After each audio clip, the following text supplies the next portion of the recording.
Welcome, friends. It is I, Scarf, and it's time for the vlog. And this vlog is going to be... I asked Jinx to use old Herc footage for this one because, well, he's back, and this will show what he was like back in the day. And now we got Retroclese, which is an interesting name to give him. Kevin Sorbo with his sorbets. Okay, so let's talk about... there are 2/3 topics to talk about. One is the patch, which leads into Khepri, and then the other one actually has to do with partially dmBrandon, but something bigger than that. Just gonna mention it for like 1 minute. That's about it. So here's what's going on. So I guess it's nothing but Smite to talk about. So here we go. Here. So the patch, or just talk about Retroclese really quick. I'm gonna get the wins for him. I'm gonna play him. I'm gonna play him in mid, solo, and jungle. He's capable of all those. Also support. He's capable of all those roles. I don't like him support that much. Good support's going to be working really well. I like him in solo and jungle, of course. Mid is doable, but I really like him in solo and jungle because he can be ridiculous with that. So I can't wait to get his skin, just play with that. Kevin Sorbo is awesome. Like, I don't know anything about the actor. I just really liked him as Hercules back in the day. And he seems like a funny guy, at least in the stuff I've seen him. Jinx watched Andromeda, so she has opinions on him based on that as well. But, Kevin Sorbo. Cool. Yeah, my sister watched the OC. He was in that too. I forgot about that. So, yeah, that'll be great to have. Talk about the patch. So, patch, you'll have more of my thoughts on Tuesday. I don't agree with the Apuchi nerf at all. I don't agree with that one. I really don't agree with it. That's the one sticking one for me. I don't like that one. I really don't. I feel like his burst, like that's the thing about him, and essentially what they did is they took out the slow from his ultimate, and all that means is now he's going to use Gem Isolation. So he's still going to be just as annoying. It's just that now he's Gem Isolation to do it instead of not having Gem Isolation. So he's still going to have the same burst and everything. I don't know, maybe they should lessen his burst a little bit? Make him the scary slow machine? But no, they're making him a burst instead of a slow machine, so there's that. Bellona nerf, it's not that much. She's still going to be effective. She's going to be less effective, but she's still going to be quite effective. Ratatosker nerf, he's still going to be effective. I'm going to play Ratatosker. I'm going to roll people just as bad as what you're going to see. His video is going to come out Monday since he's getting nerfed at the patch, and you're going to see it Monday. And I rock with him. And then you know what's going to happen? I'm going to play him some more. I'm going to rock with him again. Because the nerf wasn't that severe. It did put down his potential in a big fight, but he still has really good gank potential. He can still wreck pretty well. So it's not as huge as... It's kind of a big thing, but not really that big. And then the other one was Ravana buff. I don't think he really needed a buff to what he got buffed in. I really felt like his ult needed a buff, but that's about it. But he's going to be really strong now, I feel. I don't think he's going to be OP. I think he's just going to be strongish. But because of his crappy ult, he's still not going to be as scary as other gods. I really feel there. Upcoming in the future is going to be a Zeus rework, if you didn't know that. I mean, yeah, rework. A rekit's coming up for Zeus. We'll see what that's going to be about. Anything before Khepri? The item changes? Not bad item changes there. I'm not really objecting to any of them. Some of them were good. Some of them could have been better. The Breastplate of Valor one I think is pretty good there. People are complaining about Telkine's Ring. There's no reason to. I think that's a pretty good change there. I think it's pretty good. Third magical defense or 100 HP. I think the 100 HP is just worth having instead of that. Just because 100 HP works against magical and physical in a way if you think about it. So I think the Telkine's change is not bad at all. Adding grass to arena is kind of stupid, but okay. I don't want to say it that way, but I'm just like, it's an arena. Like, okay, I guess. I don't. It just seems really odd to just add grass. I don't know.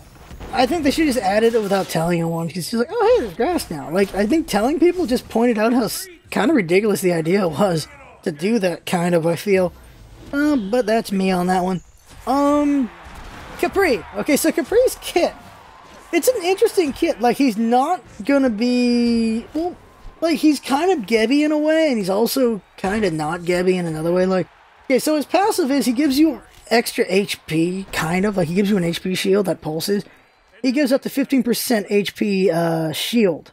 That could be really helpful in laning phase. It allows you to dive a little bit and then pull back. It allows you to just be a little aggressive at the start and then pull back and then 30 seconds later do it again. Like, it's going to allow pokes pretty well. His first ability is Silback Dash that goes through minions, but of course it puts him in peril while doing it. Level 1, that could get him killed. Like level 3, that could get him killed for sure.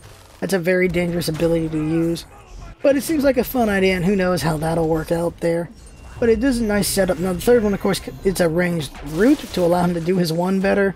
Not bad there. It's his 2 and his ultimate that are the ones that really bother me besides his passive. His 2 is he throws this move forward, and everything it hits is affected. If it's an ally that's hit with it, everything in it is affected by it. Enemies hit by it take DOT, and their physical defenses are shredded for a little bit, which is interesting because he's a magical, so it's shredding for your ADC if they're physical or your assassins, and it also does DOT, but it also gives damage reduction to teammates. 50% damage reduction to teammates. That is huge. That is huge. That is serious business right there. Then there's his ultimate. Put it on a teammate, and if they die within the duration of the ultimate, which gives them a bunch of buffs, they come back to life at Khepri at up to 60% HP. Give that to your carry. Give that to your other tanky people on your team. Just give it to anyone for the most part, but especially the carries. And you don't have to worry about tower dives. You don't have to worry about Phoenix dives. You don't have to worry about objective dives. You don't have to worry about diving in to kill the enemy carry. Send someone in to try to kill before they get killed. Khepri puts his ult on them. They die. It doesn't count. They go back to Khepri, and then they're scot-free to go away. So Khepri with max cooldown is going to be scary. It's like a super Geb shield in a way. That is kind of ridiculous, because also if they get hit with it, they're cleansed as well when they get hit with it initially. So that is a crazy-ass ultimate. It's a bit ridiculous, and I feel like it's going to be extremely frustrating unless it's not as bad as I think it is. But that ultimate could just lead to a lot of frustration for players, and that worries me, because you want to have more fun, not frustration. You have to balance out fun to frustration, and it's a question of, was like things like Bologna. Was Bologna too ridiculous that it frustrated more people than it gave people fun? And that's really a question there. And considering that only one person can play Bologna on each team every game, that is 4-1. So that's a question right there. Is that enough to make people not want to play it? And some people have left the game over certain gods. That's just how it is. But I don't know. Like, I don't know. Is having ridiculous things better or worse? I don't know. All I know is power creep is getting a bit up there, so I don't know about these things. Everyone blames Drybear. He has a team, of course, but Drybear is the face of it, so he has to take the flak for that, whether it's his fault or not. Whether it was his idea or not, I mean. And that's just that. You're gonna see this a little bit later, but I'm gonna be... So, watching the Summer Finals was pretty fun. That was great. So I'm gonna try to start hosting the esports matches so I can chat up with my viewers while we just watch the hosted matches, and there you go. So I'm gonna host the relegation so we can see who comes out of the NA and who comes out of the EU. From there, don't forget Titan last year came out of the Challenger Cup in relegations. Don't forget that. They almost came out and won the whole thing. They got the second place at the SWC. Titan is an example of how the Challenger Cup leading to the relegations is a big deal. Who knows? One of these teams from relegations could be the one that wins the SWC. Some people will say not really likely, but there is a chance there, seeing as how Titan pulled it out. Out of the NA, I don't know. Out of the EU, I'm hearing a lot of players have been lost on the roster of Stars and on Night's Watch, so kind of assuming that EU will be changed, but I don't know much about Enemy and COG, what's been going on with them. Just hearing a lot more of the EU stuff. So we'll see with the relegations what happens there. Moving on, let's talk about dmBrandon for 10 seconds, for 1 minute. So dmBrandon got in trouble again. He doesn't get in trouble with Hi-Rez. He gets in trouble with the Smite community. This happens. Let me get some water. Now, I both like and dislike dmBrandon for different reasons. Like, I don't really know. Like, what everyone tells me who knows dmBrandon, they say the actual dmBrandon is a very nice guy. But his personality is where things get crazy. And it's like, okay, well, that happens a lot. There's a lot of entertainers who are very different from who they are there's a lot of entertainers where they have an online personality that is crazy, and then themselves is not crazy. And they're saying this is how dmBrandon is as well. It's like, okay, alright. Okay. Fortunately, that personality, it is a back and forth on that. There's goods to it, there's bads to it. Like, it's not bad to be outspoken. The problem is that sometimes dmBrandon is just flat out wrong about what he's talking about. and he refuses to apologize or correct himself, which is a problem. That's not good there. That's really not a good thing there. And so every time Reddit explodes about dmBrandon, you always hear the stories of different people about him. You hear a Nuki story every time he talks about dmBrandon, about how he had a bad interaction with dmBrandon. I've had a couple of bad interactions with dmBrandon, unfortunately. And other people had bad interactions, and you hear those stories about how he's a bit egotistical, how he thinks he's always right, how he, even to pros who are at the big tournaments, how he'll give them tips like they don't know what the hell they're doing, which is insulting to them, but they just let Brandon talk. They just let DM talk because, like, there's no reason to really cause trouble with it. And there's just all these stories. Like, for me personally, there were 2 times where I did not have good interaction with DM. One was a Reddit incident, and what happened was, I was posting up my stream because I was just starting out, and just trying to get people to know that my stream exists, and I would post within the rules, so I posted like every week. dmBrandon didn't like that, and he felt I was spamming, and the Reddit mods came to my defense, and that happened there, but then the thread eventually just became this big anti-DM thing, which is not what I wanted it to be. I was just trying to feel like, hey, I'm streaming, you know, I'm new at this, check me out, and stuff like that. And that did not go very well. It was not a very good interaction with DM in that way. I'm sure I don't even blip on the radar about that. Well, I'm sure I'm not even on DM's radar at all. But that's what happened there. Another time, I was streaming, DM was also streaming, he was also playing with Drybear. I'm playing with 3-man, and it's him and Drybear, and we're playing together in Conk. And we're just playing the game. I'm the jungler. And my chat is telling me how DM and Drybear are just talking a lot of shit about me. So apparently they do know who I am, but they're talking a lot of shit. I'm like, well, that's not good, but I'm trying to just play the game, ignoring my chat a little bit so I don't think about that, and just playing the game. But DM goes deep and gets killed, and he blames the team. He's playing Amazon Cobb, he's in the dual lane, and he's fighting in front of the enemy tower. He's in an obvious position to get ganked, and he does get ganked, and he blames the team. And he keeps blaming the team. Like, I don't understand. Like, I thought dmBrandon's really good at like, I've never seen dmBrandon play the game. I only heard stories. I'm like, dmBrandon is getting himself killed in very bad ways, and he's blaming us, and it was very odd. I'm like, well, that's not good. It's not good at all. And so that's my interaction with dmBrandon. Like, some people really like him. I have not had good interactions. I have not had good interactions with his viewers either. They are very rabid. Some of them are, like, you can't say all of them, but some of them are just rabid and not very cool. A few times they've come to our chat in Smite chat, in our Smite streams and go, dmBrandon craps all over you. I'm like, one, I did nothing that would bring on this thought, because I never talk about DM during streams. Like, I rarely talk about DM at all. Like, this is the only time I've talked about DM maybe 3 times this year I've talked about him. That's because Reddit keeps flaring up about him. But they're like, DM craps on you. I'm like, okay, you're blocked now. I don't understand why why that's a thing at all. Also, I've seen dmBrandon play. I don't really think he's all that great, but okay. But, like, I don't really get his viewers. They're a bit rabid, and they're a bit odd, and they're very aggressive. They're extremely aggressive. It's not good to have an aggressive crowd like that, because they can do some pretty messed up things in your name. But what people are concerned about is that DM doesn't really do anything to rein in his viewers. And what can you really do to rein in your viewers as well? Well, you can try, but you can't really succeed sometimes, and that's just how it is.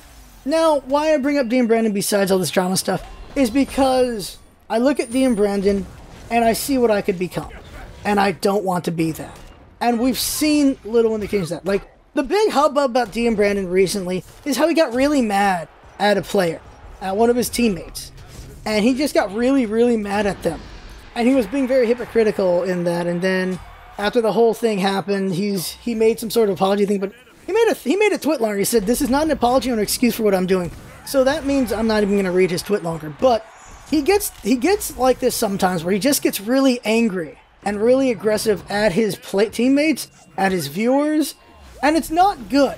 It's really not good. And he has thousands of viewers. You have a bunch of people defending his actions, you have a bunch of people against his actions, and the problem is the treatment of his viewers, of his players, is not good.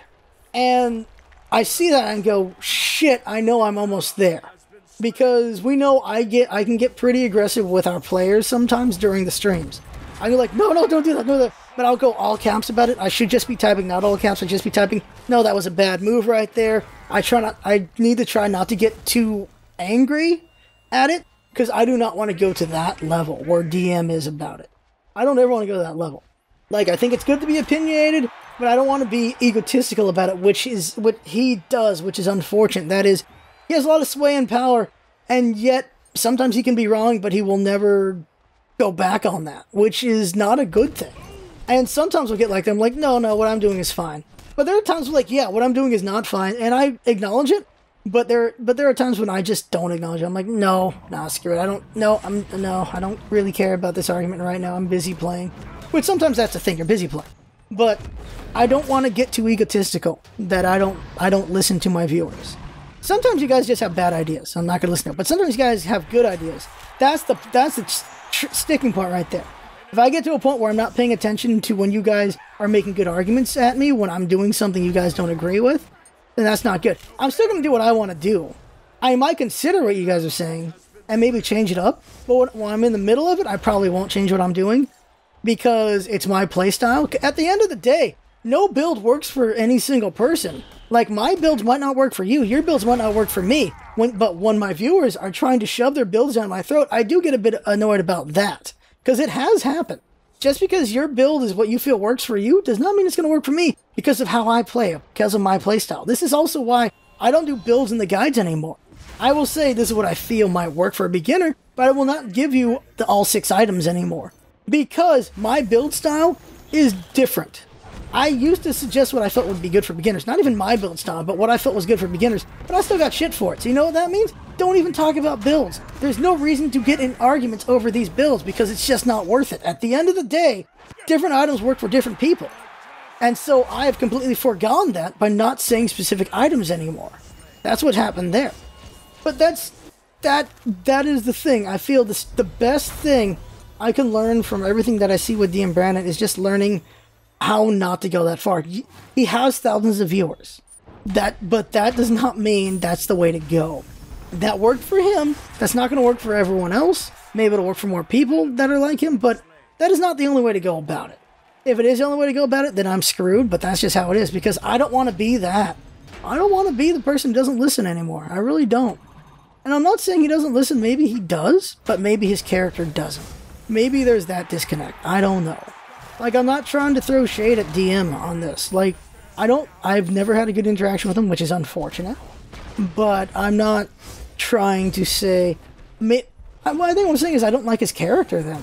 If his character really is separate from DM, then I don't like his character all that much. Now, does that mean I don't like DM? Then I don't really know DM, do I? I just know what I have seen. At the end of the day, what can you really do with that? Like, you only know what you see, right? I can't blame anyone if they catch me on a bad day and they think I am just a salty, ragey person. I will never be able to change their opinion on that because that's where they saw me, which is why I cannot rage anymore. Which is why I should not rage anymore. Not cannot, should not. Which is not an easy thing to do because my problem is, and this is me making an excuse for this because I need to work on this. So it's not a good excuse, I guess. You know what I'm trying to say. But my thing is, I try to go, like, the advice is you plus 50% or maybe 100%. It's just, you want to be you but amped up. And so I'm being me but amped up sometimes when I'm playing the game. And sometimes just being me because I usually am amped up. But what I do is I let go of the inhibitions and I just get crazy. The problem with letting go of the inhibitions and going crazy is it also means when things go bad, it has a chance of me going bad as well. Because by releasing my inhibitions, I have a chance of being really up but also really down. The trick is figuring out within myself how to prevent myself from going down when things go south. That is the big trick right now. When I figure that out, we will have less rage out of me in streams. Like, I had some pretty good streams this week. When I had one real game, I felt like I was getting a bit unhappy, like not really I was getting a bit on my team's case a bit on our viewers' case in that one. But that's because they were doing dumb moves. But what was important is I could have worded it differently. I started going all caps. No, don't do that. Do not do this. Do not do that. And it was like, it could have been typed differently. It could have been typed, you do not want to do this. That's not a good thing to do over there. That's not a, you should not do those moves. You should not be in that position over there, stuff like that. Instead, it was just going all caps, do not do that. Don't be there, like that. There is a better way to do it, and I gotta work on that. Essentially, that is what I gotta do. And these vlogs are where I put it all out there. This is where I'm at my most transparent about everything. So you guys know, like, I am flawed, obviously. And I'm trying to get better. It is hard to gain people, and it is easy to lose people. It is as simple as that. And so, you gain people through consistency, just being good. You lose people on those points where you mess up. And who knows how many you lose when you mess up, too. It's just, it's a thing. And I need to just do better. Just flat out, I just need to do better at handling when the chips are down. Sometimes I do handle it well. Sometimes we get absolutely stomped, and I don't get mad. Like, I'm just like, okay, this is what you guys could have done better, this is what I could have done better, and we move on. But sometimes I'm just so frustrated with everyone and myself. And this week it was less that. Like maybe 10% of the time this week with the streams I was like that. 90% I was pretty good. I was pretty up, so that's pretty good. But the 2 weeks before, it was maybe not the other way around. 90% not happy, 10% I was happy. The quality of the videos coming up are way better than the qualities of the videos last week, because of my mood and how I handled things and just how the games went in general. We still had a lot of DCs, but I handled them a bit better this week than last week. It is really frustrating how many DCs there are in the game, though. It still gets to me. I don't know. I don't think I'm ever going to get over a DC every 2 games, because I get them every 2 games. That's not good. If I went for a week without DCs, that'd be a freaking Christmas miracle, you know? But I've had weeks where it's a stream, like every single stream has a DC every single game. I've had that. Alright, well, that's everything there. News. Next week, let me check my dates here. The 8th to the 12th, I might have brought this up in another vlog. The 8th to the 12th, I will not be here. Luckily, there's no esports going on. I have to work ahead on all our content for that, but for that couple days, I will not be here. I'm gonna go on some things, and I will not be anywhere near a computer. I'll have my phone to look at things, but I won't be near a computer to make content or work on anything, so I gotta work ahead there, and I will be working ahead there. So that's what's gonna happen with that. Yeah. Check out the one-shot Besiege. In Jinx's opinion, Besiege is the best one-shot we've done, so that's worth checking out. Check out the Smite games coming up this week. They're all pretty good. They're always good, obviously, because, well, you know, we're pretty good, I think. I think we're doing pretty good there. They're pretty entertaining, and they show some things that are worth looking at. There's always something worth learning from these videos. That's why we put them out there. If you didn't see the Ymir Arena, you should see that one as to why Arena League is not should not be a thing. And Kabrakan Guide came out, Chalkade Guide came out, Changa Guide should come out soon. Well, Changa Guide will come out at the end of the week, because we're going to do the patch on Tuesday, and then we won't see any guides out of me for a little bit, because I'll be gone when I come back. When I come back, I'll probably work on Cronus and Cupid Guides, so we'll see Cronus and Cupid Guides sometime in August. And yeah, there's that as well. Yep. Thinking. Yeah, that's everything for now. So that right there is the vlog.